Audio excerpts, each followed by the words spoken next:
누가복음 12장 4절 5절을 보겠습니다. 누가복음 12장 4절 5절. 누가복음 12장 4절 5절. 누가복음 12장 4절 5절 한 목소리로 같이 봉독합니다. 내가 내 친구 너희에게 말하노니 몸을 죽이고 그 위에는 능히 더 못하는 자들을 두려워하지 말라. 마땅히 두려워할 자를 내가 너희에게 보이리니 곧 죽인 후에 또한 지옥에 던져넣는 권세 있는 그를 두려워하라. 내가 참으로 너희에게 이르노니 그를 두려워하라. 아멘. 두려워하라. 6번째 시간으로 한 번 더 이제 두려워 한다는 것이 한문으로는 우리가 좋은 의미로는 경외, 공경할 경자, 두려워할 외자, 이 경외심이 있어야 세상 여러 가지를 두려워하지 않을 수 있다라는 거예요. 그래서 우리에게 제일 필요한 게 이 경외심이라는 거예요. 하나님을 두려워하는 이 마음이 너무 귀한 마음인데 오늘 그 몇 구절을 살펴보면서 하나님을 두려워하는 게 얼마나 복인가를 살펴보려고 합니다. 시편 111편 10절에 이런 말씀 스크린에 여러분이 보시면 여호와를 경외함이 지혜의 근본이라. 자, 이 잠언에도 나오고 시편에도 나오고 하는데 이 말씀 여러분 들어봤잖아요. 이 말씀이 무슨 말씀이냐? 뜻이 여호와를 경외함이 지혜의 근본이라는 말씀이 대체 삶에 적용하려면 이게 어떻게 적용해야 되냐? 여호와를 경외함이 지혜의 근본이 된다는 말씀이 무슨 뜻이냐라는 거예요. 그러면 예를 한번 들어보면 좋겠죠. 출애굽기 1장에 바로가 히브리 산파들에게 명령을 하는데 그 명령인즉슨 히브리인들이 아이를 놓으면 살펴보고 남자여든 죽이고 여자여든 살리라 이렇게 왕이 명령을 했습니다. 그런데 산파들이 하나님을 경외함으로 하나님을 두려워함으로 아이를 죽일 수가 없는 거죠. 그래서 아이를 안 죽이고 남자아이를 살려둔 거죠. 이게 왕의 명령을 거역한 게 왕의 귀에 들어가게 된 거죠. 왕이 그래서 산파들을 불러 모은 겁니다. 자, 이 산파들이 하나님을 경외했기 때문에 그러면 하나님이 지혜의 근본이 되어서 왕 앞에 딱 섰는데 하나님이 하나님을 경외하는 이들에게 지혜를 준 거예요. 그래서 산파들이 왕에게 뭐라고 대답을 했느냐면 그대로 읽어보면 산파가 바로에게 대답하되 히브리 여인은 애굽 여인과 같지 아니하고 건장하여 산파가 그들에게 이르기 전에 해산하였더이다 하매 하나님이 그 산파들에게 은혜를 베푸시니 하나님이 딱 은혜를 주어가지고 왕에게 야 뭐라고 얘기해야 되냐? 그건 이제 말 잘못하면 죽는 거예요. 지금 살고 죽음에 너무 지금 그런 상황인데 하나님을 경외하는 자에게 하나님이 지혜의 근본이 되어서 딱 지혜를 주신 거예요. 그래서 히브리 여인들은 몸이 건장해서 애굽 여인과 같지 않아서 산파가 도착하기 전에 출산을 했기 때문에 이 산파들이 어떻게 할 수가 없었다고. 그런 게 왕이 할 말이 또 없어진 거죠. 그 지혜를 하나님 누가 주셨나? 하나님 여호와를 경외할 때 하나님이 지혜를 딱 주어서 그 위기를 모면하고 살 길이 열리게 되어진 거죠. 여러분 솔로몬이 왕이 되어서 맨 먼저 한 일이 1,000번제를 하나님 앞에 드린 일이에요. 하나님을 너무 경외해서 1,000번제를 하나님 앞에 올려드린 거예요. 하나님도 이렇게 하나님을 경외하는 사람을 또 본 적이 없는 거예요. 그래서 1,000번제를 하나님이 받으시고 너무 하나님이 어떤 의미로 감동을 받은 거죠. 그래서 1,000번제 마지막 날에 꿈에 하나님이 이제 솔로몬에게 나타난 거예요. 그래, 내가 너에게 무엇을 줄꼬? 이렇게 네가 원하는 걸 구하라고 한 거예요. 근데 개역 한글에는 뭘 구했냐면 하나님, 저는 나이도 어리고 이 백성들은 중다하고 많은데 저에게 선악간을 잘 이렇게 판단하고 할 수 있는 지혜를 저에게 주옵소서. 이렇게 지혜를 구하게 되어지죠. 자, 하나님을 경외하는 자에게 그것이 지혜의 근본이 되어서 하나님이 솔로몬에게 지혜를 주신 거예요. 누구에게? 여호와를 경외하는 자에게 하나님이 지혜를 주어서, 지혜를 몇 가지를 주었냐? 잠언 3천을 말하고 노래 1,005가지를 말하고 담장에서 나는 우슬초부터 레바논의 백향목까지 논하고 정말 모든 분야의 전무후무한 지혜를 그에게 준 거예요. 근데 그 지혜가 어떻게 온 거냐? 여호와를 경외함으로 그 지혜가 임하게 되어졌다는 거예요. 그처럼 하나님을 경외함이 왜 귀한 거냐? 하나님이 그의 인생을 살아갈 수 있는 지혜를, 그때 가장 합당한 지혜를 하나님이 주시게 된다는 거죠. 여러분, 예수님은 공생애 3년을 사시면서 많은 시험을 받습니다. 근데 그 시험을 어떻게 이기냐? 하나님이 주신 지혜로. 예수님이 새벽 미명마다 하나님께 나가 기도하고 하나님을 그렇게 경외했죠. 그때마다 하나님이 그에게 지혜를 계속 준 거예요. 그래서 가늠하다가 현장에 붙잡힌 여인을 딱 끌고 와서, 그건 예수님을 시험하려고 끌고 왔다고 해요. 그래서 율법에는 이런 여자를 돌로 치라 했습니다. 당신은 어떻게 할 거냐고. 그리고 돌로 치라 하면 그동안 사랑을 가르쳤는데 사랑에 안 맞고, 치지 말라 하면 율법을 어긴 게 되고, 이렇게 말해도 걸리고 저렇게 말해도 걸리게끔 딱 그런 문제를 끌고 딱 온 거예요. 그때 예수님은 적극적으로 대답하지 않고 땅에 엎드려서 몸을 구부려서 뭔가를 쓰면서, 항상 여러분 그런 어떤 위기 상황에는 적극적으로 반응하면 안 돼요. 여유를 갖고 딱 땅에 엎드려서 아버지의 마음을 계속 더듬고 지혜를 구하는 거죠. 그래서 하나님으로부터 지혜 가운데 딱 일어서서 촌철살인 같은 한마디를 하잖아요. 돌로 치라 그래. 단 죄 없는 자가 먼저 돌로 치라.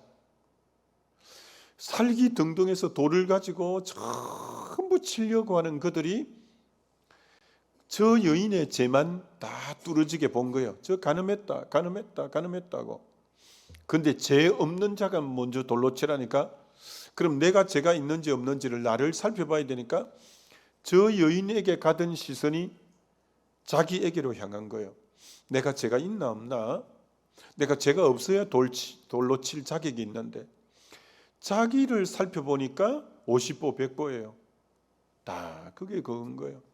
이 사람은 발각된 죄인, 자기들은 발각되지 않는 죄인, 마음의 음욕을 품어도 간음이라 했는데, 내나 이 사람이나 자기를 보니까 자기도 추함이 있고 더러움이 있고 악함이 있고, 그래서 전부 나이 많은 사람부터 젊은 사람에 이르기까지 돌을 놓고 다 고개 숙이고 지나간 거예요. 그래서 나도 너 죄를 정죄하지 않는다. 내가 생명의 빛이니 나를 따르는 자는 어둠에 다니지 않고 빛 가운데 다닐 수 있다 하면서 그 여인을 죽음의 문턱에서 살려내는 것은 그 지혜라는 거예요. 지혜. 하나님을 경외할 때 딱 맞는, 하나님이 그때 필요한 지혜를 주시는 거예요. 율법학자들이 와서 예수를 시험하여 가로되 율법 중에 어느 계명이 제일 큽니까? 여러분, 율법이 몇 가지죠? 613조예요. 613조 중에 하지 말라라는 게 365가지, 하라라는 것이 248가지. 그래서 613조, 율법이 그렇게 방대한데 율법 중에 어느 게 제일 큽니까? 라고 하는데 예수님이 신명기 8장을 딱 인용해 가지고 마음을 다하고 뜻을 다하고 성품을 다하고 힘을 다하여 주 너희 하나님을 사랑하라. 이게 크고 첫째되는 거다. 딱 얘기하는 거예요. 그러니까 그때그때 지혜가, 하나님을 경외하는 자에게 그때그때 지혜가 탁탁탁 이렇게 오는 거예요. 여호와를 경외함이 지혜의 근본이 되는 거예요. 또 어느 날은 이 드라크마 하나를 가져와서 거기 가이사 황제 얼굴이 그 드라크마에 딱 새겨져 있는데, 가이사에게 세금을 바치는 게 옳습니까? 세금을 바치지 않는 게 옳습니까? 바치라고 하면 로마에 동조했다고 하고, 바치지 말라고 하면 또 이제 로마의 국법을 어겼다고 또 신고할 거고, 요리해도 걸려들고 조리해도 걸려들 걸 갖고 항상 오는 거예요. 그때 주님이 또 아버지의 지혜를 구하는데, 가이사의 것은 가이사에게, 하나님의 것은 하나님에게, 그때 가장 필요한 지혜를 하나님이 딱딱 주신 거예요. 여러분, 하나님을 늘 경외하고 경외할 때 하나님이 그때그때 딱딱 지혜를 주시는 거예요. 사두개인이 찾아와서, 형제 5이 있는데 그게 이제 이스라엘의 수장법이라는 제도예요. 형이 형수하고 살다가 대를 잇지도 못했는데 형이 죽어서 둘째 동생하고 살았는데, 형수가 대를 잇기 위해서. 근데 동생도 죽고 셋째 동생하고 살았는데 셋째도 죽고, 이제 그들이 시험하려고 말을 지어내는 거예요. 넷째하고 산 넷째도 죽고 다섯째도 다섯째. 그럼 이 형수가 전부 5하고 다 살았는데 부활 때는 누구하고 살아야 됩니까? 다 부활하면. 세상 그렇게 가정해서 예수님을 시험에 빠뜨리려고 그런 난제를 갖고 와서 묻는 거예요. 예수님이 너희가 성경도 알지 못하는도다. 부활 때는 결혼도 안 하고 우리가 천사와 같이 돼. 누구하고 이제 사는 게 아니야. 라고. 그러니까 그때그때의 그 하나하나가 사실은 굉장히 어려운 질문인데 딱딱 지혜롭게 말씀하는 거예요. 그 지혜가 어디서 오냐? 여호와를 계속 경외할 때, 이 땅 살아갈 때 필요한 지혜가 또 주님 주시고 또 주시고. 그래서 저와 여러분도 우리 자녀들에게 뭘 가르쳐야 되냐?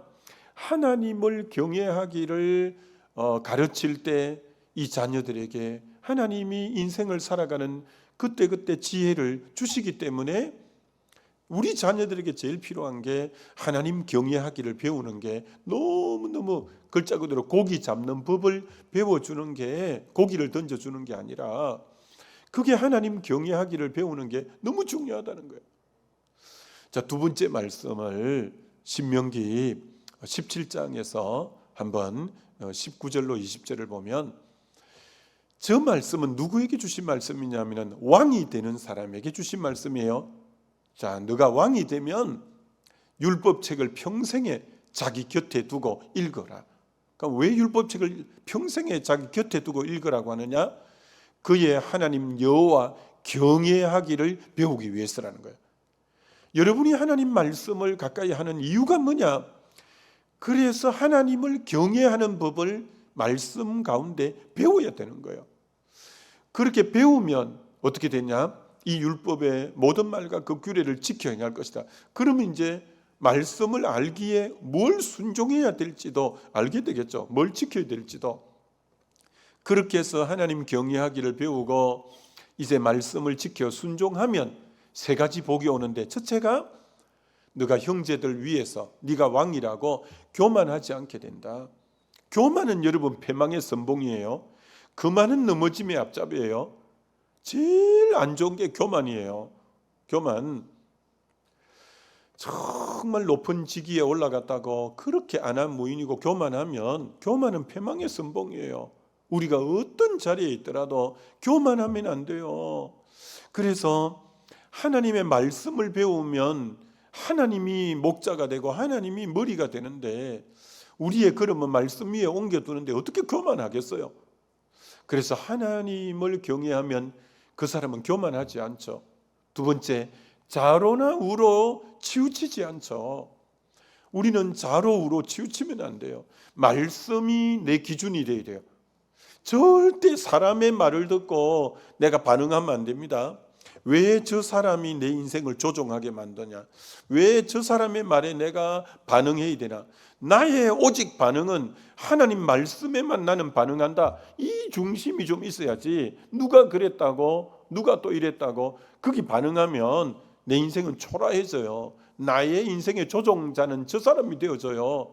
그래서 절대 여러분은 여러분 인생의 조종자가 하나님의 말씀이고 하나님이 되지, 누가 내 인생의 조종자가 되면 안 돼요. 그래서 누가 나에게 언짢은 말을 하고 누가 나에게 좀 그래도 내가 절대 저 사람 말 때문에 내가 반응하지 않으리라.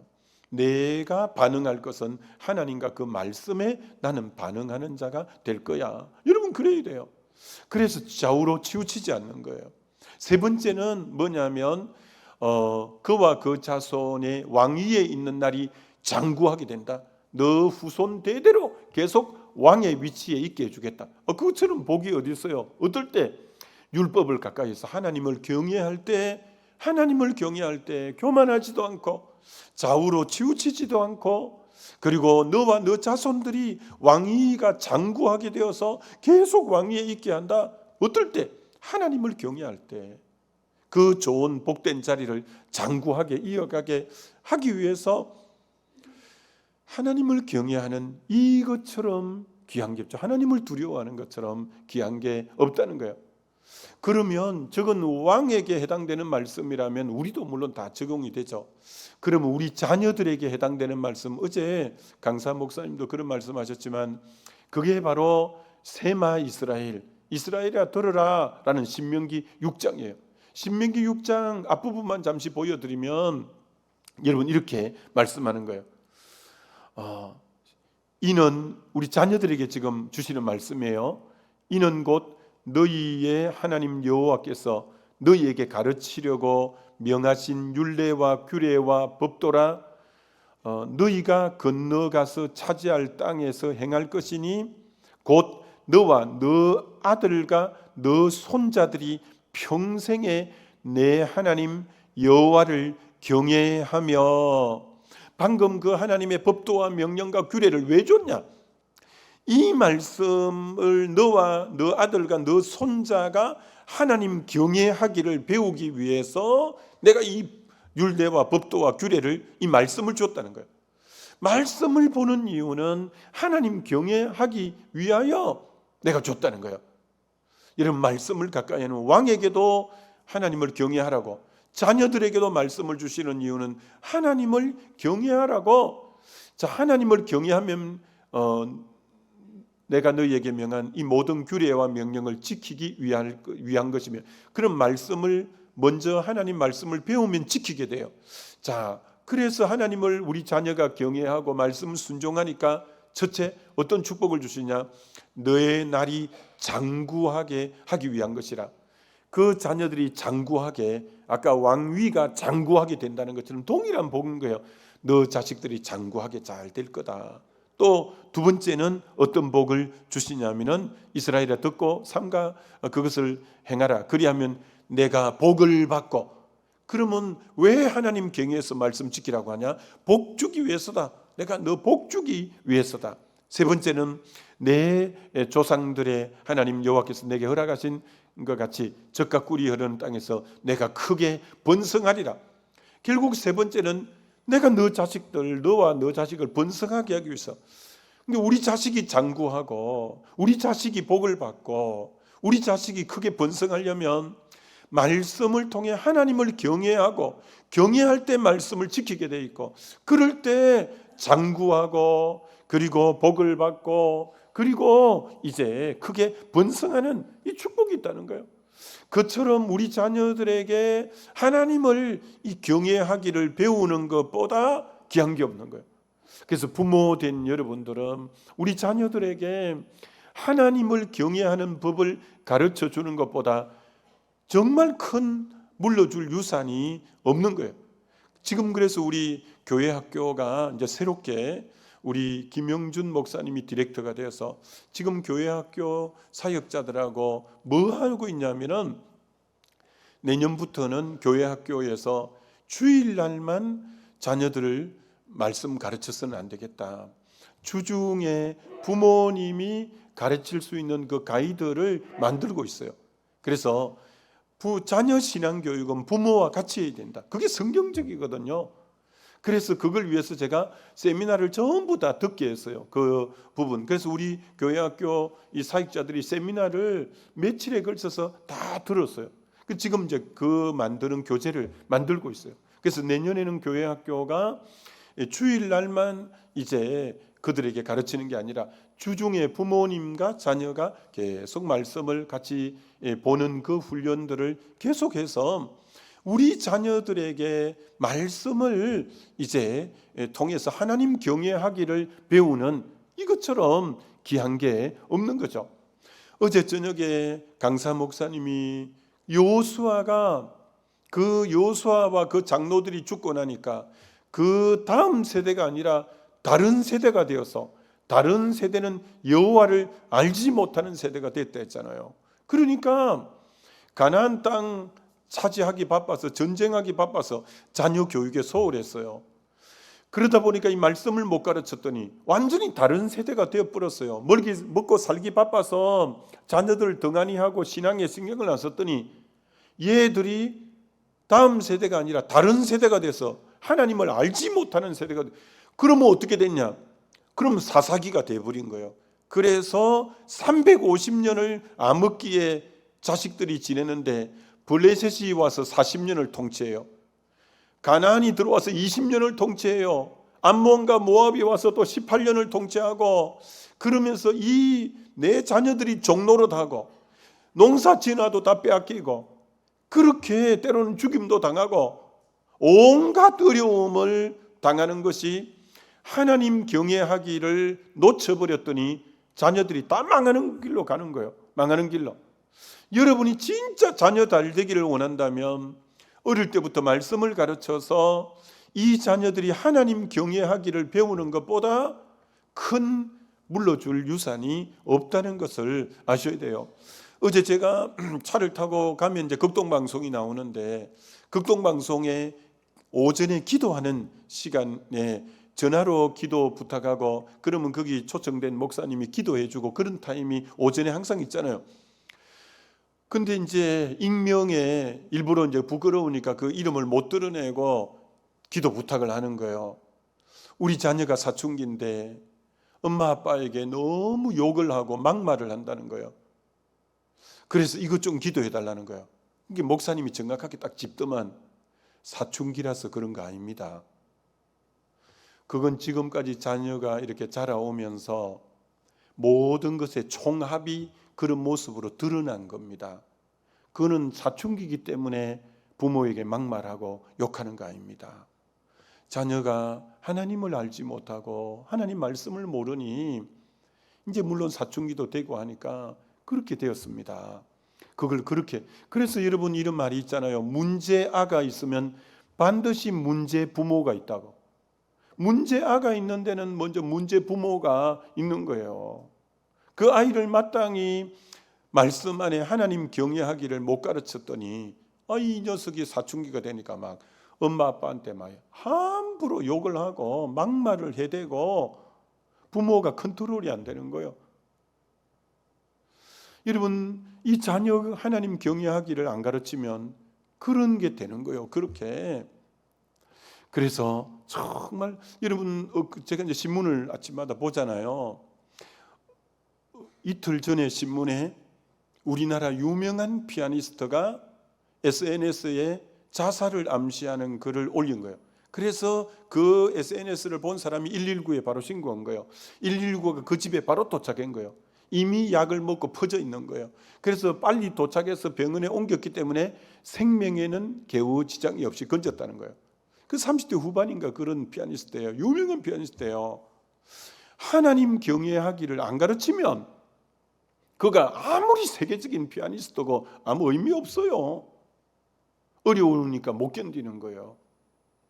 자녀들이 지금 하나님 경외하기 안 배우고 이 세상 흐름대로 가서 끊임없이 외적인 것만 추구하고 외적인 것만 꾸미고 그렇게 하다가 딱 어려움이 오면 그만 못 견디고 극단의 부분을 생각하는 거예요. 그러니까 우리 자녀들 어떻게 하든지 간에 하나님 경외하기를 가르쳐야 되는 거죠. 참 지나오는 길들 가운데 참 그 권사님의 눈물을 잊을 수 없어요. 그 권사님의 자녀가 명문대학을 들어가고 애들이 잘 자랐어요. 그런데 교회를 안 나오는 거예요. 이 권사님이 눈물을 흘리면서 통곡을 하면서 제가 잘못 가르쳤다고, 좋은 대학 가고 나서 그때부터 신앙생활 하면 된다고, 늘 고등학교 다닐 때 공부가 우선이라고 그렇게 보냈다는 거예요.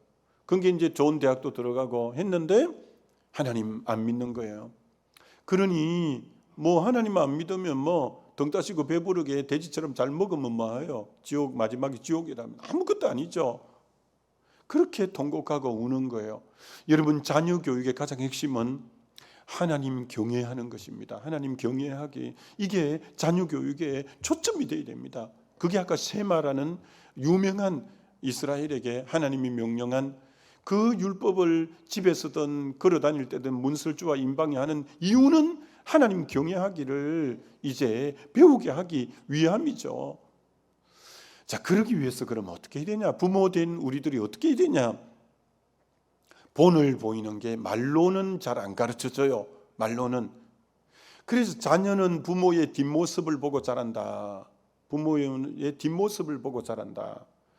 그래서 말로만 가르치면 말대로 되면 얼마나 좋겠어요. 근데 말대로 안 되고 부모의 모습을 보고 자라는 거예요.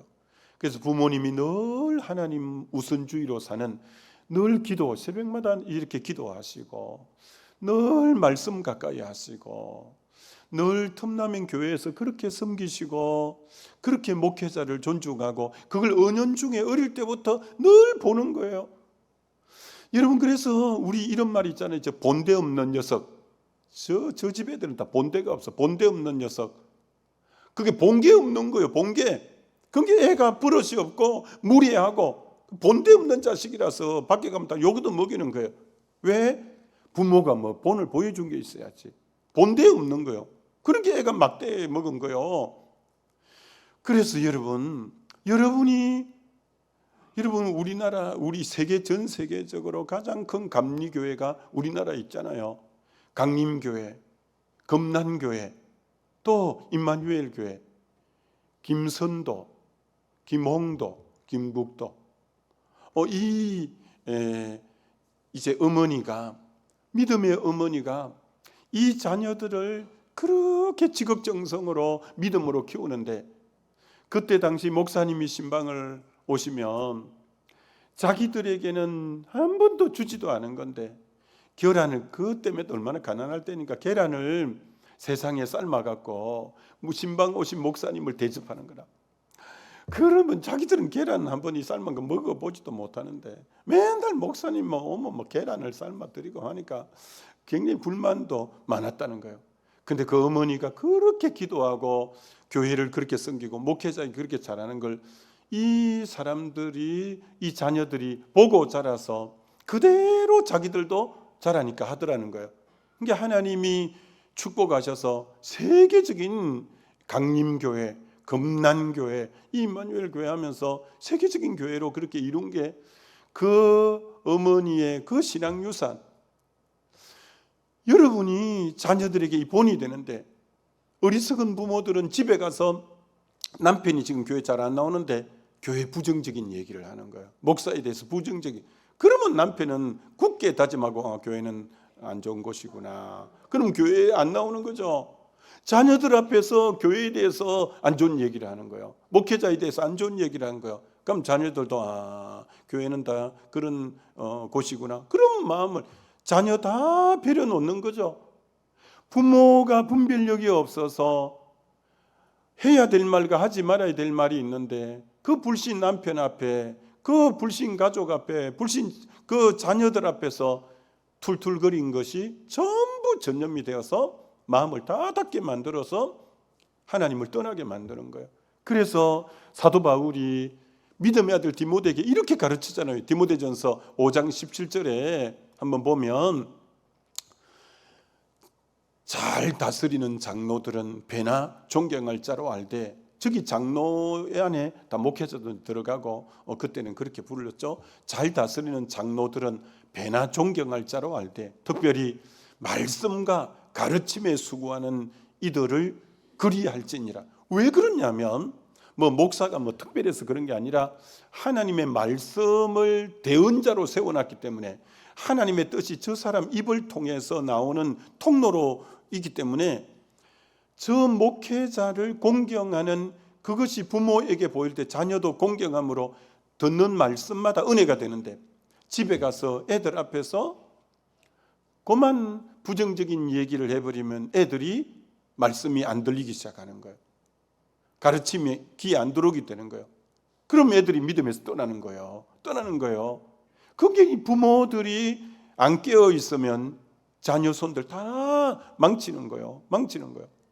히브리서 13장도 한번 보여드리면 정말 이런 부분에 여러분들이 유념해야 돼요. 히브리서 13장 17절에 너희를 인도하는 자들에게, 인도하는 자가 뭐 목회자고 교회 우리 부교육자들이고, 인도하는 자들에게 순종하고 복종하라.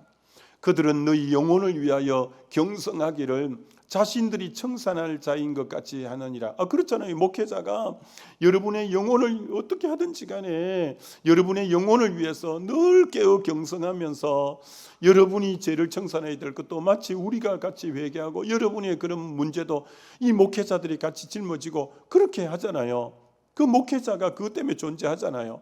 그러니까 너희를 인도하는 자에게 순종하고 복종 잘해라. 자, 왜 그렇게? 그 다음 볼까요? 이렇게 말하잖아요. 그들로 하여금 이 주님의 일을 할 때 즐거움으로 이것을 하게 하고 근심으로 하게 하지 말라. 그렇지 않으면 너희에게 유익이 없다. 왜 주의 종이 어떻게 하든지 너희 영혼을 위하여 경성해서 어떻게 하든지 잘 되게 하려고 말씀을 하나도 더 잘 먹여서 영혼들을 깨어있게 하고, 이 연말에 들떠 있을 때 어떻게 하든지 신년 특세도 준비하고 송구영신 성탄 얼마나 할 일이 사실 연말 되면 또 많아요. 목회자들이 전부 또 교구도 바뀌고 했으니까 얼마나 마음씀이 많아요. 그들로 하여금 주의 일을 즐겁게 할 수 있도록 해야지 왜 계속 목회자에게 근심을 주냐? 그러면 너에게 유익이 없어. 여러분이 하나님 말씀을 허투루게 들으면 안 돼요. 어떻게 하든지 간에 우리 자녀들이 또 여러분들이 그렇게 돼야 내 영혼이 복을 받고 우리 자녀들이 잘 되고 그렇게 될 거 아니겠어요? 아무쪼록 이 하나님을 경외하는 이 부분이 돼야 모든 게 뚫린다는 거 잘 알고 승리하게 되시기를 주님의 이름으로 축원합니다. 우리 기도하셨으면 좋겠습니다. 하나님께서 나에게 오늘 어떤 말씀을 하셨는가, 내가 어떤 부분이 부족한가 생각해 보면서 우리 주여 한번 부르고 우리 기도합니다.